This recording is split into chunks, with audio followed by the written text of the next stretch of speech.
अस्सलाम वालेकुम, मैं हूं अहमद और इस चैनल पे हम मुलाकात करते हैं ऐसे प्रोफेशनल से जो हमारे साथ अपना यूनिक एक्सपीरियंस और इनसाइट्स शेयर करते हैं। इस एपिसोड के अंदर हम सीखेंगे कि एक अच्छा सीवी या रेज्यूमे कैसे बनाया जाए, कैसे आपका रेज्यूमे ATS या एप्लीकेशन ट्रैकिंग सिस्टम के ऊपर हाईली रैंक हो ताकि आप अपनी मर्जी की जॉब के लिए शॉर्टलिस्ट हो सकें। तो चलिए सीखते हैं।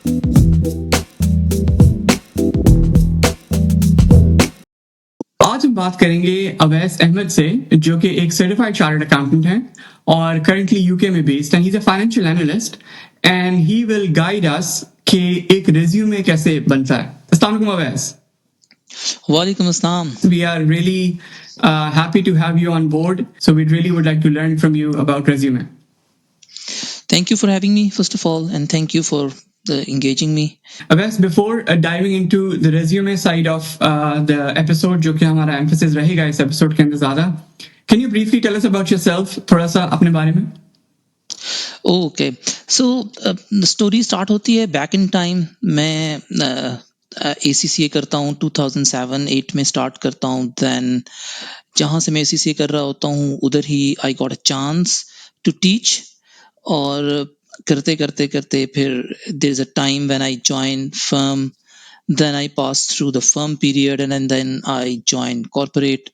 और करते करते 10 साल का एक्सपीरियंस होता है. आई डोंट नो एक्सपीरियंस का टाइम कैसे गुजरा. और अल्हम्दुलिल्लाह I am in UK now, based in UK, working in UK, having my own small setup in UK, जहाँ पे हम लोगों को बताते हैं कि यार which job is good for you, a kind of consultancy services देते हैं me and my partner. और फिर हम लोगों को एडवाइस करते हैं कि how to pitch yourself in front of a company or how to get a job in good manner.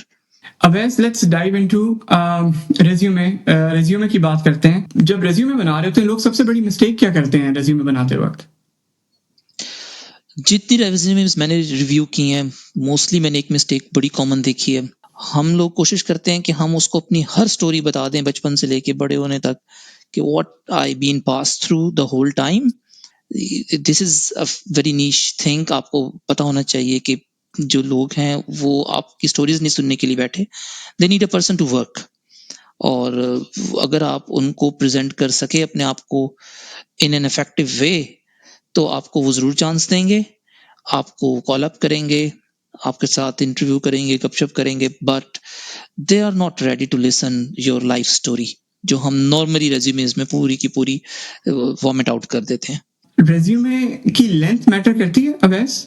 अगर कोई जॉब आप बहुत बड़ी अप्लाई कर रहे हैं कंपनी में, कोई टॉप 5 कंपनीज में अप्लाई कर रहे हैं और किसी बहुत सीनियर लेवल पे अप्लाई कर रहे हैं, डायरेक्टर लेवल पे अप्लाई कर रहे हैं, एग्जीक्यूटिव लेवल पे अप्लाई कर रहे हैं, may be 2 pages are not enough, you have to go beyond 2 pages. But normally अगर आप एक छोटी जॉब के लिए अप्लाई कर रहे हैं, एंट्री लेवल जॉब के लिए अप्लाई कर रहे हैं, मिड लेवल जॉब के लिए अप्लाई कर रहे हैं, 1 page is enough. And if you are going to a partner level job, 2 pages are enough. But when I say 2 pages or a page or a more than 2 pages, it only matters the key information that 2 page or 1 page or 3 pages have. It doesn't mean कि अगर मैं 3 page बोल रहा हूँ तो you fill out every information कि आपके दादा ने माइग्रेशन कैसे की थी. It doesn't mean कि आपने relevant होना है. You have to be very relevant in these 3 pages. और आज हम जो रेज्यूमे बनाना सिखाएंगे वो ATS या एप्लीकेशन ट्रैकिंग सिस्टम के कंप्लाइंट रेज्यूमे बिल्ड करना सिखाएंगे. Yes. Right. अच्छा Awais, should we dive in then? So let's see. First, we can start with the job description, because if we talk about the resume without identifying what the job actually describes और जो hiring manager है उसको क्या चाहिए, तो we cannot see कि what is a good CV or what is a bad CV, what is a good resume, what is a bad resume. So let's have a quick look on the job description.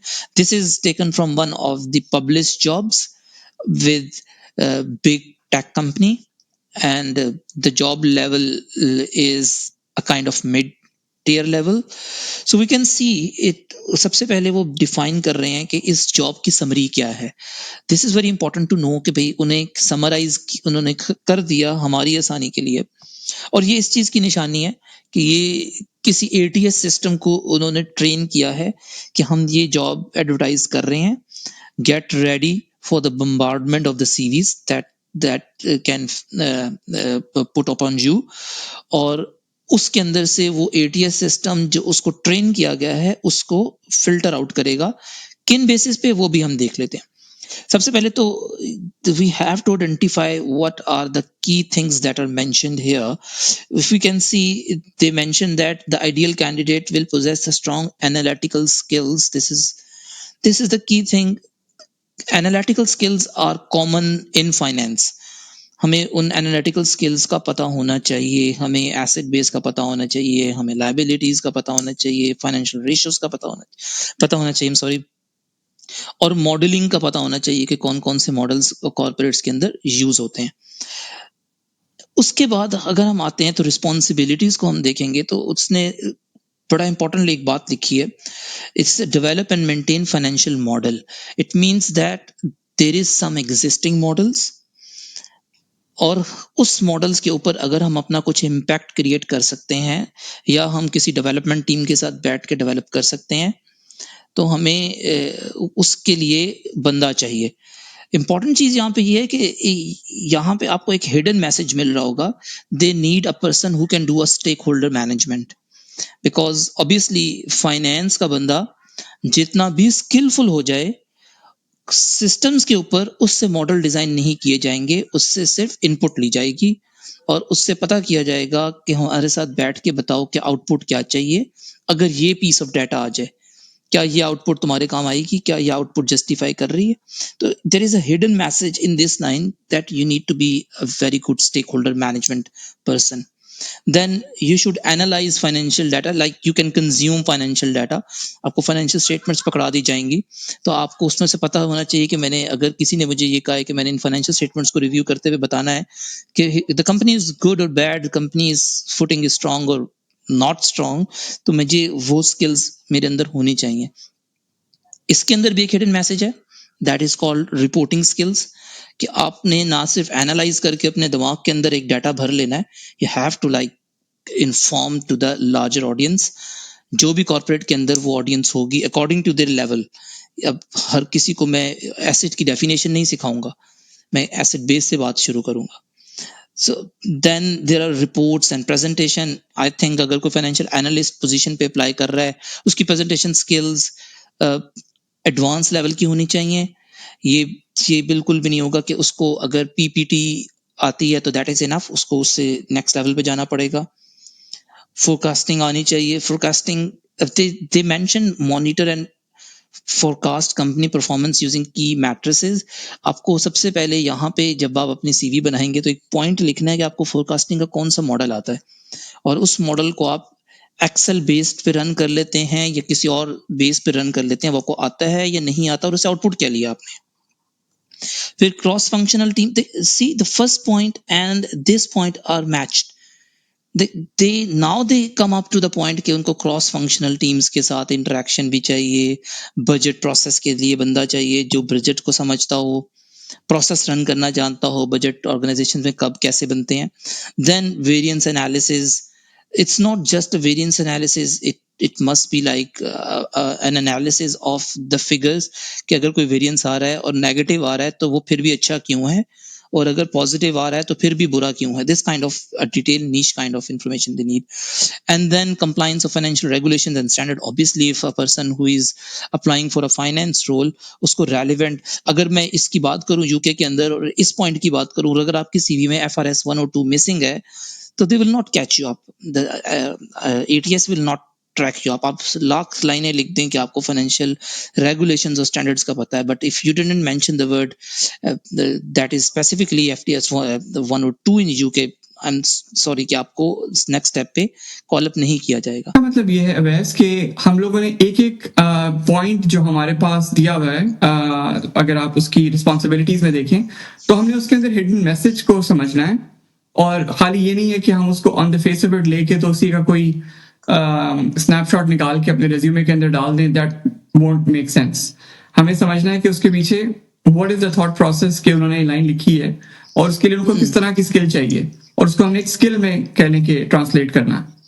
Yes और the skill that is actually जिसका आपकी past experience के साथ कोई reference भी मौजूद हो और आपकी उस स्किल से रेलेवेंट कोई नॉलेज बेस्ड भी हो। मतलब if for example if Google is hiring और इफ लाइक फेसबुक और मेटा इज हायरिंग, उनको अगर आप सिंपल बता दें कि I have a modelling skill, they don't care you have what kind of skill, but what kind of model have you worked upon, or what kind of models have you delivered, what kind of reports have you created, what are the impact ratio of that thing, that is important. यहाँ पे वो कह रहे हैं उन्हें bachelors चाहिए। Normally लोग होते हैं इकोनॉमिक्स की डिग्री हो जाए, बैचलर्स हो जाए, चार्टर्ड अकाउंटेंसी हो जाए। इसके अलावा वो कह रहे हैं 3 years of experience in financial analysis in the related role। अब यहाँ पे अगर आपका, this is a very catch here in it, बहुत सारे लोग होंगे उनका रिलेटेड रोल में एक्सपीरियंस नहीं होगा, as a financial analyst experience नहीं होगा, maybe financial business partner का एक्सपीरियंस हो, मे बी उनका एक्सपीरियंस हो फाइनेंस एसोसिएट का, मे बी सपोर्ट टीम का, maybe part of accounting team का। बट यहाँ पे मैटर करता है कि अगर आपके पास ये स्किल्स मौजूद हैं तो आपने कैसे उन स्किल्स को अपनी सीवी पे ट्रांसलेट करना है। वो अभी हम नेक्स्ट स्टेप में सीखेंगे कि हम कैसे इन इन सारी चीज़ों को अपने ऊपर अपने आप को प्रेजेंटेशन में जाके अप्लाई करवा सकते हैं और वेरीफाइबल स्किल्स कैसे हम मैच करवा सकते हैं। Then see again they mention proficiency in financial modelling in advance Excel, very very important thing here. पूरे पाकिस्तान को अगर मैं कहूं कि आज मुझे अपनी सीवी भेज दे और मैं अपने पास एक अपने आप को एक सिस्टम को ट्रेन करूं और मुझे उन सीवीज का रिव्यू करूं, तो मुझे एक चीज मिलेगी और वो ये होगी कि पूरे पाकिस्तान को एक्सेल आता है। अनफॉर्चुनेटली नहीं आता। जो एक्सेल हमें आता है that is very basic. If they use the word advance Excel, you must know what advance Excel means. Advance Excel का मतलब ये है कि आपको एक्सेल पे जाके मैक्रोज पे काम करना आता हो, आपको बटन्स बनाने आते हो, आपको ऑटोमेशन आती हो, आपको यूनिट 4 एक्सेलरेटर यूज करना आता हो। अगर ये नहीं आते तो you are not an advance Excel person, you are just using Excel in a normal way. अगर आपने एडवांस एक्सेल को पिच करना है तो आपको एडवांस एक्सेल की चीजें पता होनी चाहिए। एडवांस एक्सेल मैं समझता हूँ सबको फाइनेंस के बंदों को आना चाहिए, because the way the world is moving, the way the world is transforming, आपको एडवांस एक्सेल के बगैर चीजें बहुत मुश्किल हो जाएंगी आपके लिए आगे चलना है। तो advance Excel means a very very particular thing, it's a heavy word in the CV. और आपकी जॉब डिस्क्रिप्शन के अंदर से आपकी सीवी के अंदर जब वो मैच करेगा तो एडवांस एक्सेल को ढूंढ रहा होगा ईटीएस कहाँ पे है। It's not the word, it's something that कि जो आप एडवांस एक्सेल को पोर्ट्रे कर सकेंगे। Then obviously they use the word excellent analytical and problem solving skill, it means कि उन्होंने आपको कहीं पे एज अ फेस यूज करना है कि आप उस डिपार्टमेंट का फेस हो जो लोगों से इंटरेक्ट करता हो। That is why they use the word, they put the emphasis on the word that excellent kind of analytical skills चाहिए। ये ना हो कि आप मीटिंग के अंदर बैठे हो और आपसे एक बेसिक एनालिटिकल्स का क्वेश्चन हो जाए तो आप उस टाइम अपने मैनेजर का मुंह देख रहे हो, मे बी मैनेजर आपके साथ जाए ना, आप उसको प्रेजेंट कर रहे हो, रिप्रेजेंट कर रहे हो। So focus on these key things. Then strong, see देखिए एक्सीलेंट के साथ ही वो नीचे स्ट्रॉन्ग कम्युनिकेशन स्किल्स लेकर आया है। These are very important thing. अगर अगर आप इस चीज को रीड आउट करें तो ये नंबर 1 और नंबर 5 पॉइंट जो ऊपर जेडी की रिक्वायरमेंट थी उनसे मैच कर रही हैं चीजें, कि आपको स्किल लेवल किस तरह का चाहिए और प्रेजेंटेशन लेवल किस तरह का चाहिए। Then familiarities with software and ERPs, this is a very open thing। it अगर किसी ने SAP पे काम किया है या किसी ने Oracle पे काम किया है, किसी ने Workday पे काम किया है या किसी और बड़े ERP पे काम किया है तो he can switch or gel in with any other ERP easily। that is why they mention the word familiarity। they don't need a person जिसको SAP ही आता हो या जिसको Oracle ही आता हो, they need someone जिसको ERP आता हो। The knowledge of gaps in financial regulation, obviously you are not a part of accounting team, so you just need a knowledge, because financial statement को जिन्होंने बनाना है that are the accountants। यहाँ पे high skill accountants की चाहिए होगी जो आपकी इस जेडी में रिक्वायर्ड नहीं है। Then these certifications are, they call it as a plus। it is because ये जो सर्टिफिकेशंस हैं ये आपको एक सर्टेन लेवल पे सर्टेन कंडीशंस में टेस्ट कर लेती हैं तो वो आपको ये चेक करना चाह रहे हैं कि क्या ये बंदा किसी सर्टेन कंडीशन से अगर टेस्ट होके आ रहा है तो it's good for us. So the JD is very simple. You see, it looks like very simple. 4-5 points उसने दिए हैं रिस्पॉन्सिबिलिटीज में, 2-3 की स्किल्स उसने मांगी हैं, but it's a very deep thing that they are asking for. अगर हम इसको देख के ये समझ लें कि यार I am good, I am going to pitch myself in for this job for a very normal kind of CV और very abnormal kind of CV. I am sorry, आप सिलेक्शन एटीएस के through pass ही नहीं होंगे, system आपको filter out ही नहीं करेगा. Absolutely. वैस इसके अंदर जब मैं आपकी बातें सुन रहा था, I think it's very important कि आप इन वर्ब्स को के मतलब को समझें. फॉर एग्जाम्पल, जिस तरह आपने यहाँ पे लिखा ना, कि जैसे मैं एग्जाम्पल देता हूँ, लाइन बाय लाइन चलते हैं. मिनिमम इतना एक्सपीरियंस, तो मिनिमम का मतलब है कि इससे कम हुआ तो आप वैसे ही आउट हो जाएंगे. स्ट्रॉन्ग प्रोफिशिएंसी का क्या मतलब है, या वो किस लेवल की प्रोफिशिएंसी चाह रहा है. एक्सेलेंट अगर किसी चीज के साथ लग रहा है तो वो किस लेवल की प्रोफिशिएंसी चाह रहा है. फेमिलियरिटी कह रहा है या नॉलेज ऑफ कह रहा है तो उसमें किस लेवल की प्रोफिशिएंसी चाहिए. आई थिंक ये बहुत इंपॉर्टेंट है कि लोग समझें कि इन वर्ड्स का मतलब क्या है, उसके हिसाब से फिर उस लेवल को अचीव भी उसको पोर्ट्रे करें अपने रिज्यूमे के, वो उस लेवल पे बैठते हैं कि नहीं बैठते. These are the key things. अगर ये चीजें, अगर आप अपने आप को इन्हीं चीजों के मुताबिक अपने सीवी को मोल्ड नहीं कर पाए, तो आपके पास दुनिया जहान का भी इंफॉर्मेशन हो, नॉलेज हो, you are not part of the few people जो सिलेक्ट होंगे for the interview round. So for the audience what will do is, इसका लिंक एक मैं डिस्क्रिप्शन के अंदर ऐड भी कर दूंगा. अगर आप लोग उस लिंक पे क्लिक करें तो you will be able to get a PDF जिसके अंदर ये सारे वर्ब्स मेंशन्ड हैं, एक एक एग्जाम्पल के साथ, कि अगर आपको ये वर्ब नजर आए जॉब डिस्क्रिप्शन के अंदर तो किस तरह से आपने अपने रिज्यूमे के लिए उसको इंटरप्रेट करना है. Now we are going to see one of the CVs जिसको कैंडिडेट समझ रहा है कि that is a good CV, but system उसको फिल्टर आउट कर देगा. मैं अगर उस बंदे को कंसल्टेंसी सर्विसेज दे रहा हूँ, मैं उसको कहूंगा आप इस जॉब के लिए अप्लाई ना करें, अपने सीवी को बेहतर कर लें, have work on your CV, have work on your की थिंग्स, ताकि अगर आप फिल्टर होना चाहते हैं, आप इंटरव्यूअर के सामने जाके बैठना चाहते हैं, तो आपको क्या अपने सीवी के अंदर बेहतर करना पड़ेगा. अब this is an example of a CV that is actually shared on the screen. So एक बंदा है, उसने अपनी फोटोग्राफ भी लगाई हुई है और अपने सिंबल्स यूज करके अपने एड्रेसेस भी लिखे हुए हैं, अपने फोन नंबर का सिंबल भी यूज किया हुआ है, कलरफुल ऑब्जेक्टिव्स भी लिखे हुए हैं, और वो इस सीवी को रोजाना उठ के तकरीबन 100 जॉब्स के लिए अप्लाई करने के लिए यूज भी करता है. Now this is very important to see कि आपने यहाँ पे जो अपना कैरियर ऑब्जेक्टिव लिखा हुआ है, व्हाट इज दैट ऑब्जेक्टिव. जो मैं अपना ऑब्जेक्टिव प्रेजेंट कर रहा हूँ, वो जो जॉब डिस्क्रिप्शन में ऑब्जेक्टिव आया है, उसकी और मेरी ऑब्जेक्टिव की कितने परसेंट मैचिंग हो रही है, और मुझे अपना ऑब्जेक्टिव अपडेट करना पड़ेगा with respect to the job description and with respect to the objective of or objective summary of the job जो हायरिंग मैनेजर ने जॉब के शुरू में मेंशन की है स्पेसिफिकली. तो मुझे सबसे पहले तो अपना ये चेंज करना है ऑब्जेक्टिव. मुझे इस डिब्बे को खत्म करना है, मुझे इस कलरफुल स्कीम से बाहर निकलना है, मुझे इन सारी चीजों को छोड़ना है, because ATS is design to read text, not to analyse boxes. वो एआई नहीं है जो आपके टेक्स्ट बॉक्सेस के डाटा को उठाएगा और उस टेक्स्ट बॉक्सेस के डाटा को उठा के फिल्टर आउट करके मिक्स एंड मैच करेगा. ऐसा बिल्कुल नहीं करेगा. वो सिर्फ टेक्स्ट को लेगा. It is design for text only. तो पहली बात ऑब्जेक्टिव सीधा करें, दूसरी बात डब्बे खत्म करें, तीसरी बात कलरफुल स्कीम खत्म करें, चौथी बात अपनी पिक्चर हटा दें. No one no.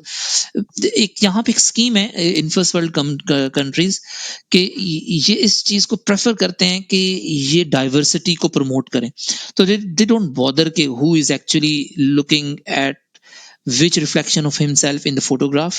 They don't bother, or they usually don't care about this thing. और इस अब आपको सॉरी अपनी पिक्चर भी हटानी पड़ेगी. Then what is this professional experience in your CV mentioned? Is there any non-professional experience do you hold as well? There's no need to add this thing as a professional experience, because obviously if you're applying for this job, you are considered to be as a professional. Then आपने अपने CV के अंदर mistakes नहीं करनी, grammatical mistakes नहीं करनी, spelling mistakes नहीं करनी, झूठ बिल्कुल नहीं बोलना.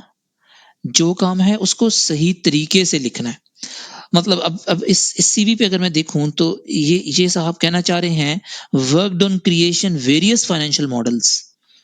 It means that he is some giant kind of a financial person who knows data science, who knows business analytical science, who knows financial analyst. Then why is applying for a financial analyst role?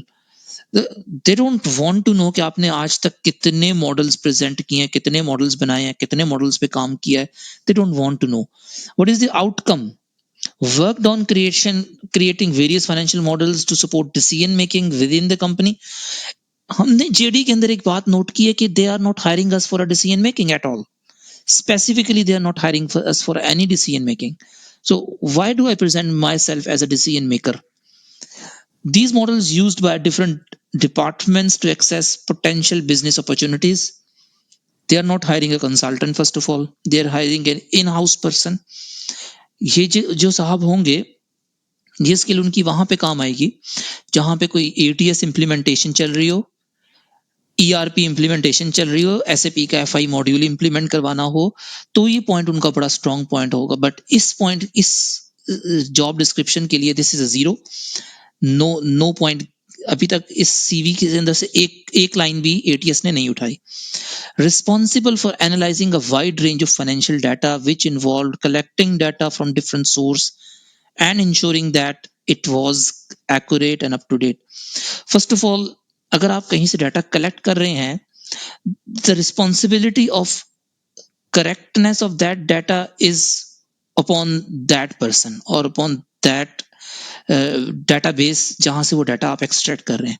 So you are not here to judge anything कि आपका जो data आया वो ठीक है या गलत है. और उन्होंने कौन सी कंपनी ऐसी होगी जिन्होंने एक बंदा रखा हो कि डाटा एक्सट्रैक्ट करके दो. सो इट मीन्स कि भाई ये कोई छोड़ रहा है, ये कोई बंदा ऐसी बात कर रहा है, that is actually irrelevant. Then prepared multiple reports that were present. Name that report. आपने क्या रिपोर्ट बनाई है? वेरिएंस रिपोर्ट बनाई है, आपने फाइनेंशियल स्टेटमेंट्स बनाई हैं, आपने मैनेजमेंट समरी लिखी है, आपने डिसीजन मेकिंग, अगर डिसीजन मेकिंग रिक्वायर्ड है तो उससे रिलेटेड कोई रिपोर्ट बनाई है, कॉस्ट एनालिसिस की रिपोर्ट बनाई है, कौन सी रिपोर्ट बनाई है? So again, this point, third point is also not acceptable. Performed analyze to identify discrepancies between budgeted and actual financial performance. So why not you call it as a variance analysis, advanced variance analysis? So यहाँ पे कोई चीज logical flow नहीं बनाया. आप करीब आए, एक सीवी की जॉब डिस्क्रिप्शन में जो पॉइंट था, सीवी से उसके एक पॉइंट के करीब आए, बट वो भी नॉट मोर देन 40% आप उसके करीब आए. आपने वेरिएंस का वर्ड यूज नहीं किया, हालांकि ही स्पेसिफिकली मेंशन्ड इसको पर्सन चाहिए जो वेरिएंस पे काम करता हो. Then participated in budgeting process. What kind of participation? Like is this important to write it here कि आप किसी चीज में पार्टिसिपेट करते रहे within an organization or within a department? No.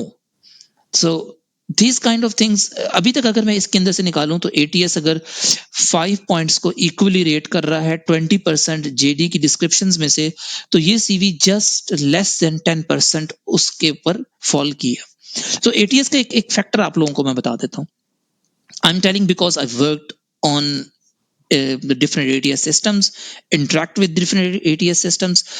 ATS system में अगर आपकी 50% से less आपकी मैचिंग हो रही है सीवी की, तो you are rejected.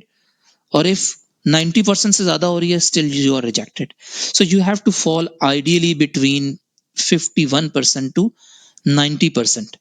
So this is very important point कि आपने बिल्कुल ही जेडी को कॉपी भी नहीं कर देना, अपने एक्सपीरियंस को रिफ्लेक्ट करना है. इस केस में सीवी को मैं देखूं तो ये एटीएस पे लेस देन 10% फॉल कर रही है currently with respect to JDs. So then he वैसे मेंशन्ड, क्वेश्चन है मेरा यहाँ पे. आपने कहा कि एटीएस एक रेंज को पिक करता है और फिर उसको शॉर्टलिस्ट करता है.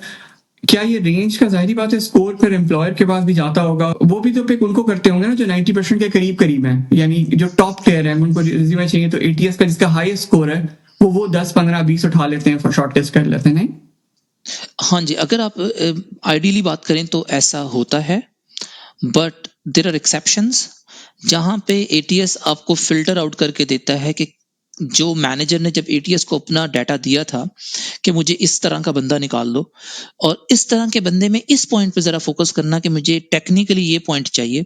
तो फिर एटीएस उस टेक्निकल पॉइंट को ओवरऑल ढूँढने के बाद एक फर्दर परसेंटेज देता है कि ये बंदा और बाकी लोग 80% पे फॉल कर रहे हैं, बट ये फर्दर 80th परसेंटाइल पे फॉल कर रहा है अमंग द स्किल्स जो आपको रिक्वायर्ड है।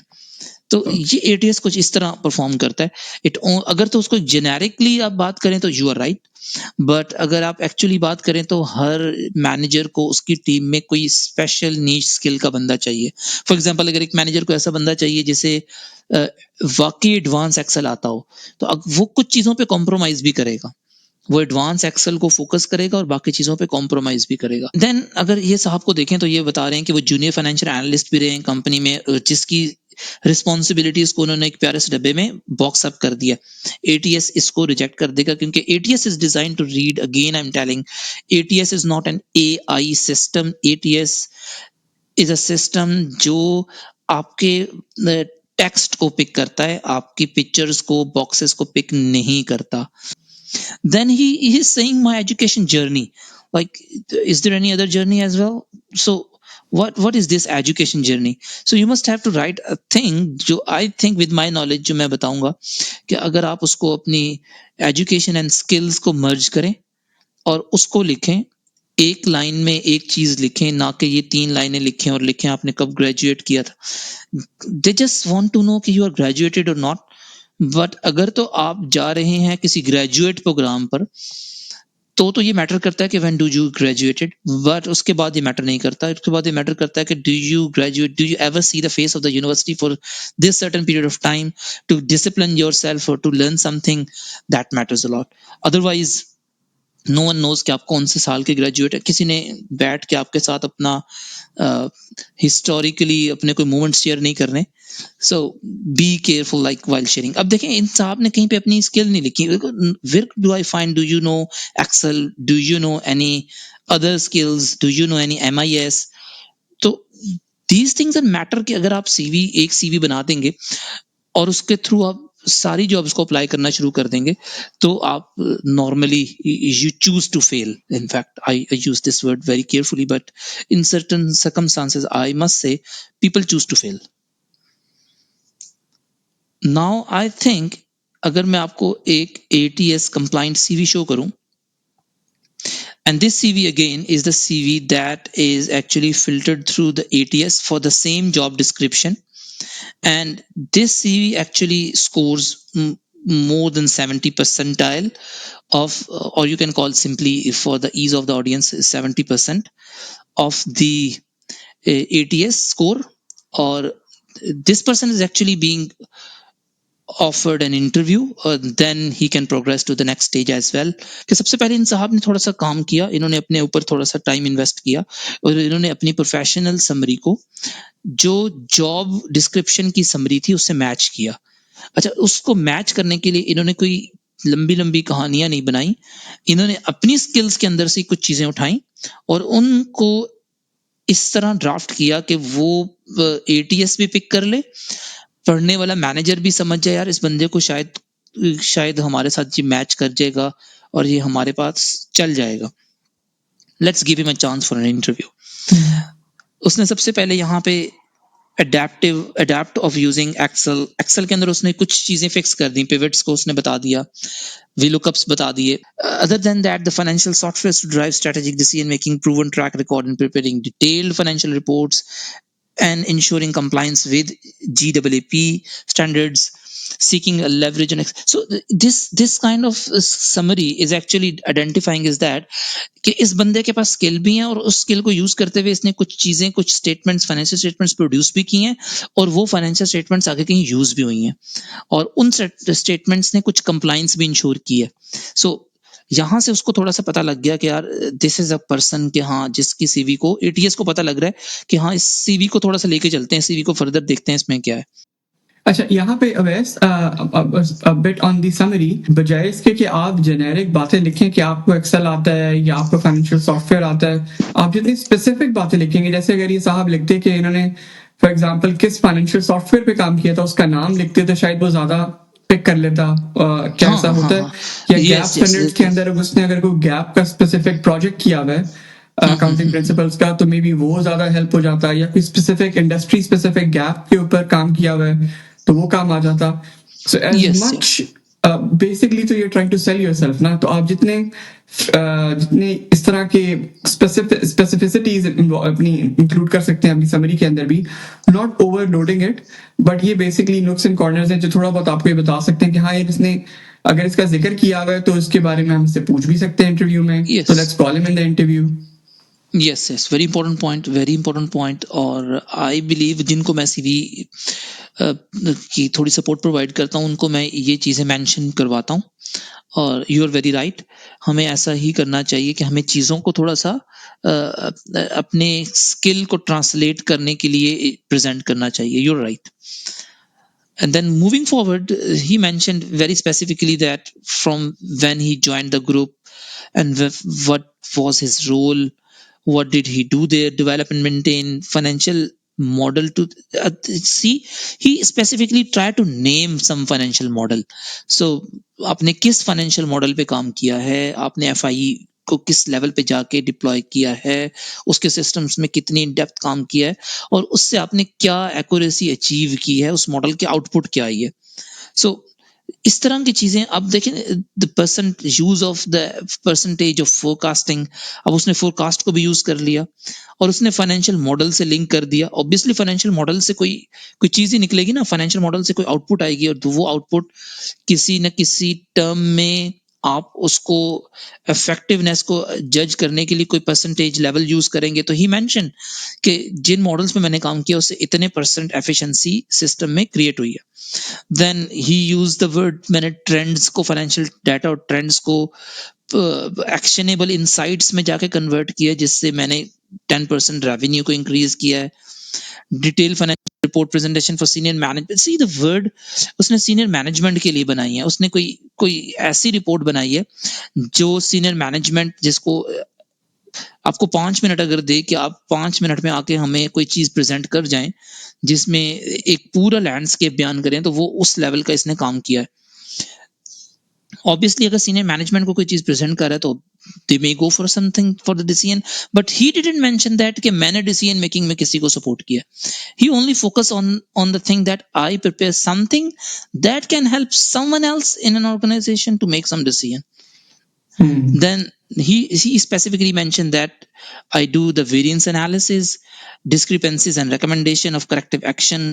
And then he specifically mentioned that, see, he mentioned मैंने उसकी correlation करके कुछ certain percentage of efficiency in the operation cost में भी मैंने generate की है.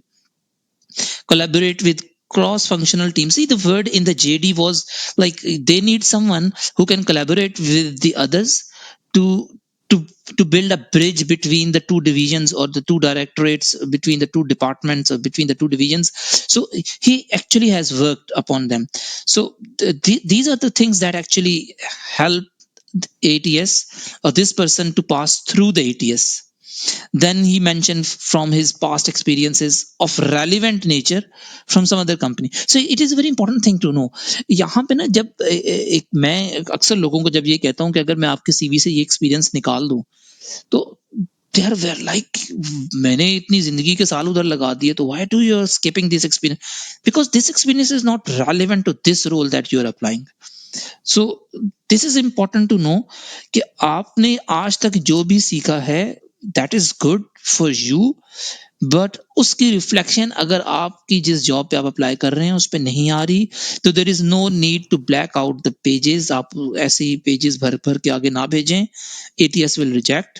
एटीएस कभी कभार ये भी करता है कि बंदा तो मैच कर रहा है बट इसके पास इतना नॉलेज है कि ये टिकेगा ही नहीं हमारे पास. ये 2 महीने बाद या तो जंप मांगेगा या इंक्रीमेंट मांगेगा या चेंज करने की सोचेगा. तो why do invest on him?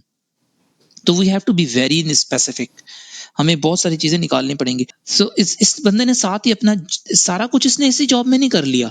इसने बताया यार मैंने कुछ काम पिछली जॉब में भी किया था, मैंने गैप्स पे पिछली जॉब पे काम किया, रेगुलेशंस पे काम किया, मॉनिटरिंग पे काम किया, मैट्रिसेस को देखा. So these are the things that are important to understand. And then he go with the education cycle कि उसने एजुकेशन की, सर्टिफिकेशंस कौन कौन सी की, की स्किल्स उसके पास कौन-कौन सी हैं। अब ये सीवी आपको लग रही होगी यार ये किसी ने बिल्कुल सिंपल सी कागज़ पे बना दी है। But I am telling you this CV score 70% in the ATS because it matches main things. अगर ये सीवी मैं बनाऊँ तो मैं इनको थोड़ा-सा और पॉलिश कर दूँ। मैं वेरिएंस एनालिसिस को फोकस्ड करूँ कि किस लेवल का वेरिएंस एनालिसिस किया है। अगर मैं किसी टेक कंपनी में अप्लाई कर रहा हूँ, तो मैं मटेरियल वेरिएंस एनालिसिस की बात नहीं करूँगा। मैं स्टाफ एफिशिएंसी वेरिएंसेस को फोकस करूँगा। मैं outputs in the term of physical goods की बात नहीं करूँगा। मैं output in the firm of revenue generating tools की बात करूँगा। मैं फोरकास्टिंग के अंदर लिखूंगा कि मैंने फोरकास्टिंग के अंदर जो अपने अल्फाज और बीटास डिजाइन किए थे वो कितने एफिशिएंट थे और मेरे पास वो स्किल्स हैं कि मैं एक सॉफ्टवेयर कंपनी या एक सर्विस ओरिएंटेड कंपनी के लिए उसके लिए उसके अल्फाज और बीटास को डिजाइन कर सकता हूं based upon that company data. When I say alphas and betas, this is I'm actually talking about one of the complex model of forecasting जो normally use होता है. Then मैं फाइनेंशियल रिपोर्टिंग में बात करूं कि मैंने फाइनेंशियल रिपोर्टिंग की किस किस लाइन में काम किया है. Then I will, instead of saying the ERP system, I must say the name SAP पे काम किया है. और अगर मैं उसको और फोकस करवाऊंगा तो मैं ये भी लिखूंगा मैंने SAP के FI पे काम किया है, CO पे काम किया है, MM पे काम किया है, SD पे काम किया है. कि मैं उसको ये बताऊंगा ना भी मुझे सिर्फ नाम नहीं पता SAP का, मैंने इनके अंदर मॉड्यूल्स के अंदर जंप आउट भी किया और इनके अंदर जंप करके इस मॉड्यूल पे काम भी किया. सो अगर मैं इस CV को डिजाइन करूं जो कि मैं काफी लोगों के लिए करता हूं तो मैं इस सीवी को एटीएस के ऊपर फॉर श्योर 85% पे हिट करवाऊंगा ताकि एटीएस और फिर उस बंदे को उन सारी चीजों को in the form of preparation of an interview भी करवाऊंगा भाई कि आपने इन सारी चीजों को अब जाके बोलना कैसे है, बताना कैसे है. उसके लिए ये बात भी जरूरी है कि उस बंदे को वो चीजें आती भी हों पहले. इट्स नॉट लाइक कि मैं ये नहीं करूंगा कि उसको आता कुछ नहीं और उसको इंटरव्यू के सामने बैठा दूंगा ताकि वो कंपनी से परमानेंटली बैन हो जाए और एटीएस पे उसको ब्लैकलिस्ट कर दें कि यार ये कभी भी दोबारा अप्लाई करे तो ही इज ब्लैकलिस्टेड. तो ये भी नहीं करना हमने. So we went through a resume अवैस, और इस पूरे रेज्यूमे के अंदर अवैस मैंने कहीं ये नहीं देखा कि उसके इंटरेस्ट क्या थे या उसकी हॉबीज क्या थी या उसकी उसकी पर्सनल डिटेल्स क्या थी. How important are those things in a resume? So if I design this resume और मैंने अगर इसको 85% पे हिट करवाना है तो I must go with the hobbies. जो एप्लीकेंट है उसको ये भी समझना चाहिए कि आजकल की लेक्सिकॉन, आजकल की लैंग्वेज क्या है, किस लैंग्वेज में बात होती है कंपनीज के अंदर. मतलब ये जुमला आई डोंट नो, शायद मैं ओवरडू कर रहा हूँ बात को, लेकिन ये जुमला के I am very good at communicating with the senior management बड़ा आउटडेटेड सा एक जुमला लगता है. मतलब मैं जब पढ़ता हूँ व्हेन आई एम हायरिंग तो मैं तो एक बड़ा सा क्वेश्चन मार्क आ जाता है दिमाग में कि ये इसने क्या किया होगा. So, rather than this, आप ये भी तो कर सकते हैं कि यार मैंने इस तरह के टेक्टिकल्स के अंदर अपना हिस्सा लिया है, या मैं जो मटेरियल बनाता हूँ वो कमिटीज को प्रेजेंट होता है, या जो मैं बोर्ड लेवल बनाता हूँ वो क्वार्टरली मीटिंग रिव्यू मीटिंग्स के लिए इस्तेमाल होता है.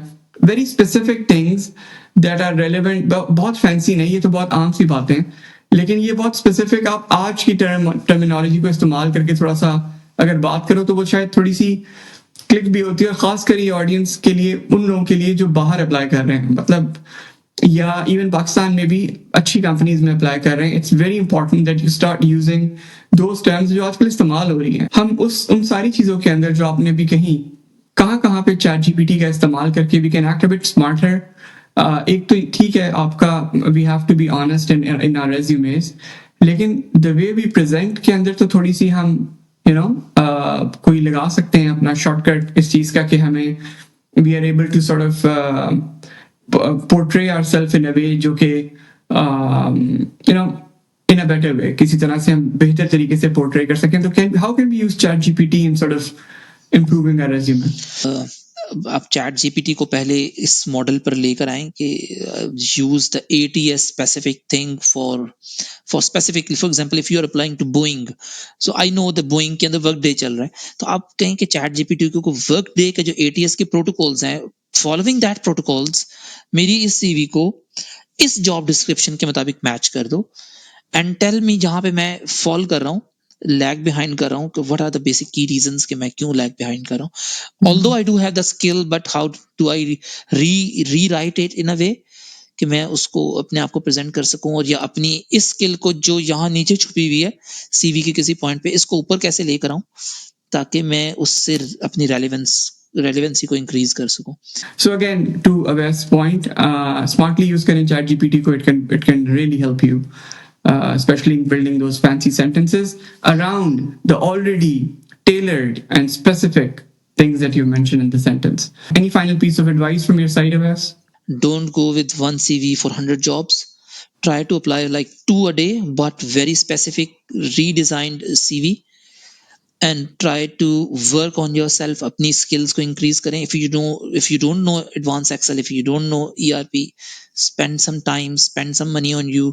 अपने आप को focus रखें, अल्लाह से मांगते रहें, and don't leave yourself as an image of a bad example in the eyes of anyone. Thank you so much for finding time and joining us for this podcast. Thank you once again. Thank you. Bye. I'm sure आपको इस episode से कुछ insights मिली होंगी. कुछ चीज़ें जो मैं अपने पास नोट करा था वो मैं आपसे शेयर करता हूँ.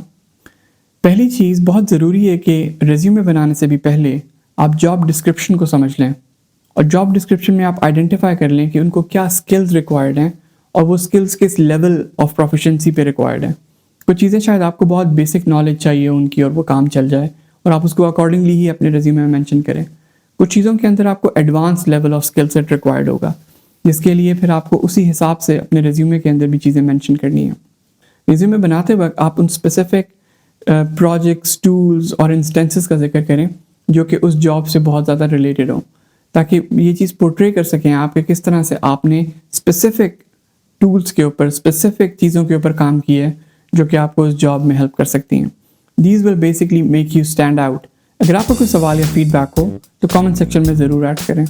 मैं रेगुलरली आपके साथ ऐसी इंसाइट्स और एक्सपीरियंसेस शेयर करता रहूँगा जो आपको अपना करियर पाकिस्तान से बाहर इस्टेब्लिश करने में मदद देंगी. अभी के लिए इतना ही. Until we meet again, अल्लाह हाफिज़.